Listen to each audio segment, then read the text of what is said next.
The Happy Prince by Oscar Wilde.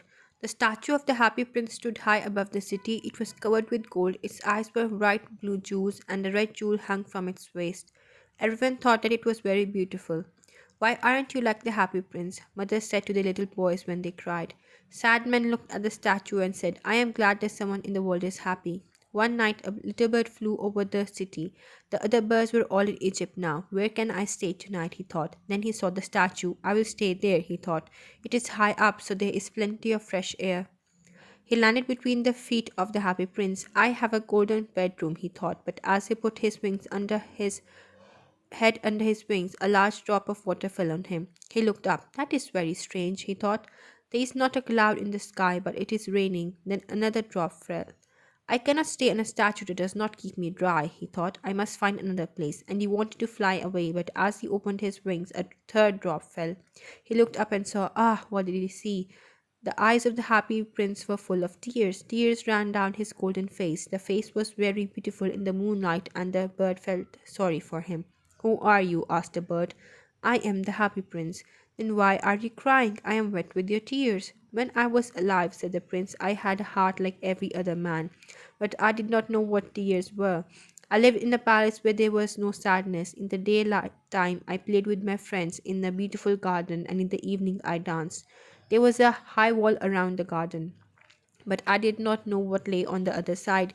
So I was called the Happy Prince. I was pleased with a little word. Now I am dead, and they have put me up here. I can see all the unhappiness in my city. My heart now is made up of cheap metal, but even that poor heart can feel, and so I cry. Oh, said the little bird to himself, he is not all gold, he is only gold on the outside. Far away from here, said the happy prince in a low voice, there is a poor house in a little street. Through an open window, I can see a woman at a table. Her face is very thin, and she has rough red hands. She is making a dress for one of the queen's ladies for a dance in the palace. Her little boy is lying on the bed in the corner of the room. He is very ill. He is crying because she can only give him water from the river. Little bird, will you take my red jewel to her? I cannot move from here. My friends are waiting for me in Egypt, said the bird. Little bird, said the prince. Please stay with me for one night and do this for me. The boy is crying, and his mother is so unhappy. The happy prince looked very sad, and the little bird was sorry for him. It is very cold here, he said, but I will stay with you for one night. Tomorrow I will take the jewel. Thank you, little bird, said the prince. So the bird took the great red jewel from the prince's waist and flew away with it over the roofs of the town. He passed the palace and heard the sound of dancing. A beautiful girl was at the window with her lover. I hope my dress will be ready for the dance next week, she said. Those women are so lazy. The bird passed over the river and flew and flew. At last he came to the poor little house and looked inside. The boy was lying on the bed. The mother was asleep. She was so tired. He flew and put the great red jewel on the table. Then he flew round the bed, moving the air around the boy's face with his wings. Oh, said the boy, my face does not feel so hot. I think I'm getting better. And he fell asleep. Then the bird flew back to the happy prince. It is strange, said the bird said. It is very cold, but I feel quite warm. That is because you have done a good thing, said the prince. Little bird fell asleep. When day came, the bird flew down to the river for a bath. A clever man saw him. That is very unusual, he said, that kind of bird here in winter. I must write that down. I will go to Egypt tonight, thought the bird. When the moon came up, he flew back to the happy prince. Can I do something for you in Egypt? He said. Little bird, said the prince. Please, would you stay with me for one more night? My friends are waiting for me, answered the bird. Far away from the city, said the prince, I can see a young writer in a little room at the top of a house. He is sitting at a table that is covered with papers. At his side there are some dead flowers. He is trying to finish a story, but he is very cold and he cannot write. There is no fire in the room, and he is weak and hungry. I will wait till you for one more night, said the bird kindly. What shall I take to him? Take him one of my eyes, said the prince.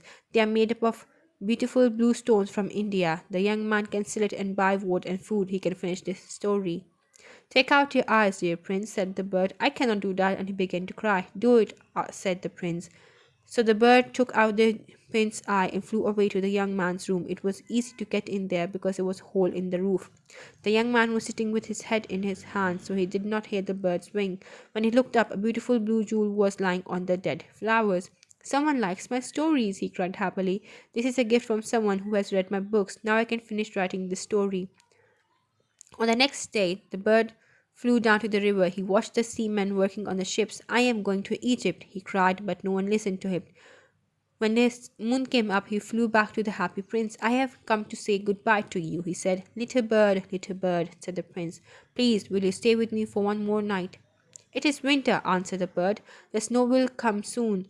In Egypt, the sun is warm and the trees are green. Dear prince, I must leave you, but I will never forget you.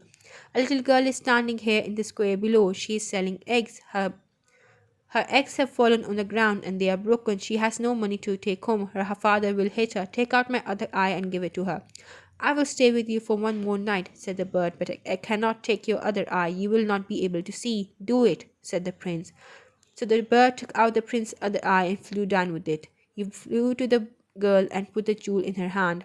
This is a beautiful piece of glass, cried the girl. She ran home laughing. Then the bird came back to the prince. You cannot see now, and so I will stay with you. I will stay with you, repeated the bird, and he slept at the prince's feet. The next day he stayed with the prince. He told the prince stories about the strange land that he knew. Dear little bird, said the prince, you are telling me about strange and wonderful things, but the suffering of men and women is stranger than anything. Fly over my city, little bird. Tell me what you see there. So the swallow flew over the great city. He saw the rich eating and drinking in the beautiful houses. He saw the poor people sitting at the gate. He flew into the dark streets and saw the little white faces of hungry children with sad eyes. Under a bridge, the two little boys were lying close together to keep warm. We are so hungry, they said. You cannot lie there, shouted a guard. Then the bird flew back and told the prince, I am covered with fine gold, said the prince. Take it off piece by piece and give it to my poor people. The bird pulled off the gold until the happy prince looked very grey and ugly. The bird took the gold to the prince, and the prince's faces became brighter. We have bread now, they cried. Then the snow came. Ice followed the snow and hung down from the roofs of the houses. Everyone wore thick coats.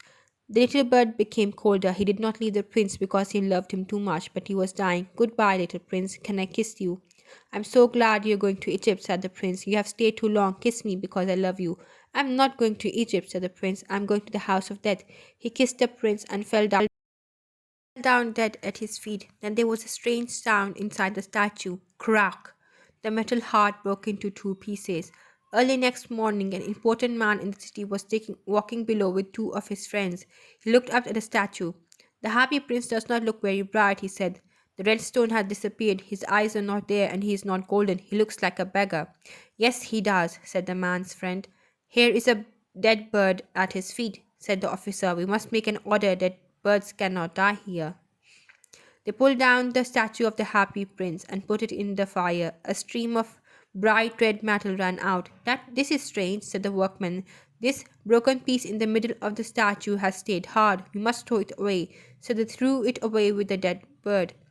God said to his servants, bring me the two best things in the city. They brought him the broken heart and the dead bird. Yes, you have brought the right things, God said. This little bird will sing forever in my garden, and the happy prince will stand in my city of gold. Thank you. That's it. Hope you enjoyed the story.